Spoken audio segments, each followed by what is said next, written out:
Hey guys, this is God of Politics, and welcome to a brand new video. But before you get started this video, please like this video and subscribe to the channel. Also follow me on Twitter and join the Discord. Those are both linked down in the description.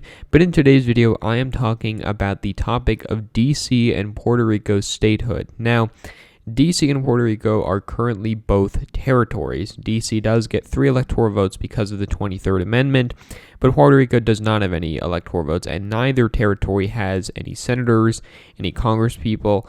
They do have a non-voting representative which can introduce legislation and talk and debate on legislation, but they cannot actually vote on legislation, which, is a pretty important part of being in Congress. But it is coming into debate again because the House of Representatives is expected soon to pass a measure that would make Washington, D.C. the country's 51st state after the bill was approved by the House Oversight and Reformed Committee, it says. But the legislation, known as the Washington, D.C. Admission Act, faces a far more uncertain fate in the Senate, where it would need 10 Republicans to overcome a filibuster at the same time that the 50 Democrats are not united in full support. So I can say right off the bat, that's not going to happen. There is not going to be 10 Republicans supporting D.C. statehood. It's just really not going to happen. And the reason is because of partisan reasons, because D.C. would undoubtedly be a Democratic state. It gave Joe Biden like 95% of the vote. No Republican has ever won D.C., not even Ronald Reagan, not even Richard Nixon won D.C., and they didn't even crack like 25% of the vote, and Donald Trump in 2020 got about 4% of the vote. So Republicans can clearly see that this is not in their best interest to do.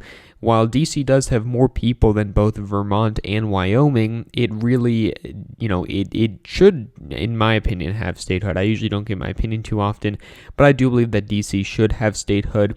There's a lot of people saying, oh, it's unconstitutional, things like that, because D.C. is considered a federal territory, but I've read about this. There is a pretty clear solution to that. The way you avoid that is you just reduce the size of the federal land to the Capitol building, the White House, all the federal buildings that are in a pretty concentrated area. It's been done before. They've reduced the size. They've changed the size, and it would be able to be done again. And then the land that would no longer be included in the federal territory would be able to be made a state under this law. So this bill was introduced by Tom Carper, who is a senator from Delaware, quite a moderate senator, but he is introducing this bill.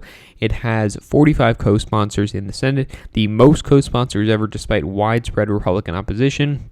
In the quote, it says, "Our nation's capital is home to more than 700,000 Americans who, despite our nation's founding mantra, no taxation without representation, pay their share of taxes without full voting representation in either chamber of Congress," Carper said in a statement. In fact, despite paying more in federal taxes per capita than citizens of any of the 50 states, D.C. residents have no say in how their taxes are actually spent. Now, this is a very good point. I've yet to see much of a rebuttal for why D.C. should not become a state, other than, partisan things. And people say, oh, D.C. wasn't meant to become a state, but the founders really did not expect D.C. to be this large when they originally founded it. D.C. was literally founded on a swamp. People say Dre in the swamp. That's because D.C. is literally on a swamp. They did not build it in a very nice area. They built it in the South as a compromise made between Alexander Hamilton and Thomas Jefferson. Thomas Jefferson gave Alexander Hamilton the votes he needed for the National Bank. Alexander Hamilton said, we'll move the capital to the District of Columbia, and that is where it still is today, because it used to be up in Philadelphia, up in New York, up in the north. So it does say here, according to the New York Times, D.C. residents were able to vote for local government through most of the 1800s, and in 1867, the district became the first place in which the right to vote was extended to African American men. Conservative pushback stripped D.C. residents of the right to vote in local elections, though this was restored during the Civil Rights Movement. So this has been a contentious issue for quite a while now, and it does have widespread support. In a 2016 referendum, 85% of residents of D.C. said that they favored statehood. Just 14% said no, that being 40,000 voters. So there was 65% turnout, which is generally quite good. That's on par with what the overall turnout is for the overall election, the total turnout, and it was an overwhelmingly less yes vote. And you'll see that it wasn't necessarily the case with Puerto Rico, but I can say here, It's not going to happen. D.C. is not going to become a state, at least not in this Congress, unless, it's not going to happen unless this guy changes his mind. Joe Manchin, plus probably about 8 other people who would need to change their mind. Kirsten Sinema, Mark Kelly, Maggie Hassan, probably Catherine Cortez Masto as well. I mean, they're not going to change their mind on the filibuster. So you've got Senator Joe Manchin here, who is, of course, a key moderate Democrat, on Wednesday reaffirmed his vow to protect the filibuster in the evenly divided Senate and suggested reluctance to his party repeatedly using a fast-track budget process to advance legislation without Republican votes. So it says, Mr. Manchin has long been one of the most stalwart defenders of the 60-vote threshold needed to end debate in the upper chamber, even as it threatens to derail key elements of President Biden's agenda.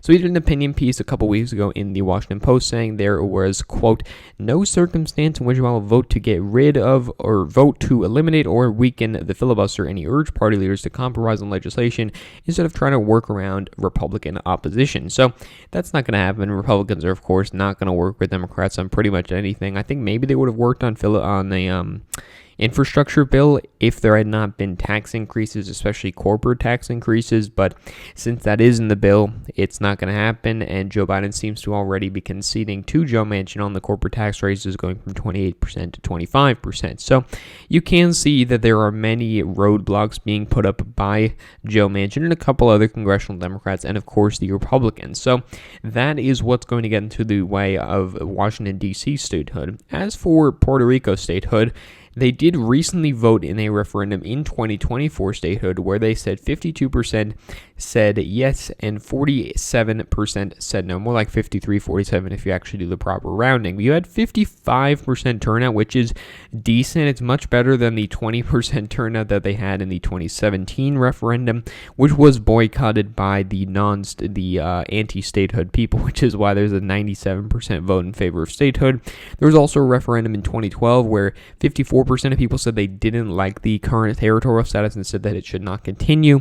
And the non-territorial option that they preferred was overwhelmingly statehood rather than being a free country. There is an argument that that Puerto Rico should actually be a free country because of U.S. imperialism, the impact that it's had on the region. But the people of Puerto Rico, at least in 2012, overwhelmingly said that that is not what they said. And of course, free association is different from independence, but it would guarantee them more freedom and more autonomy than it would under statehood. So it's not full independence. Of course, that was an option, which only 5% of people said, but it would give them more autonomy. So I don't think that Puerto Rico statehood is going to happen at all. I think it also has a 99% chance of not happening. D.C. is about a 99.9% chance of not happening.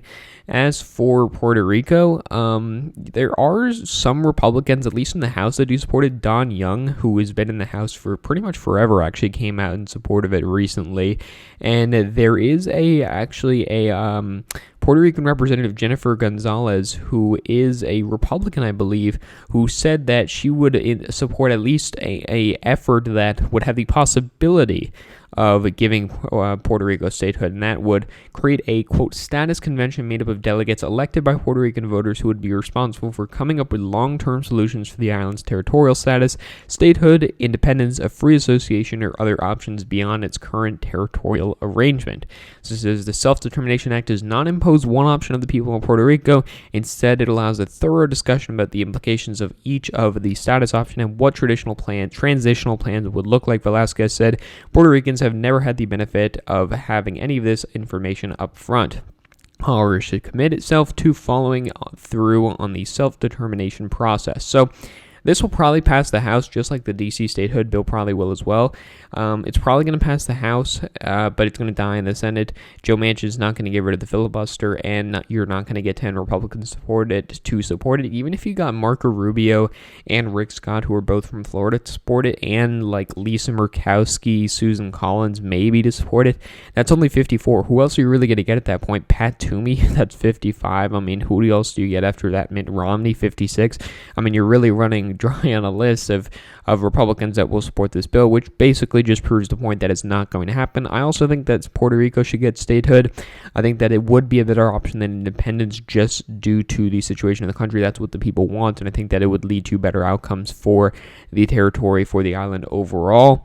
Overall, I don't think it's going to really happen anytime soon, but you never know. We will see.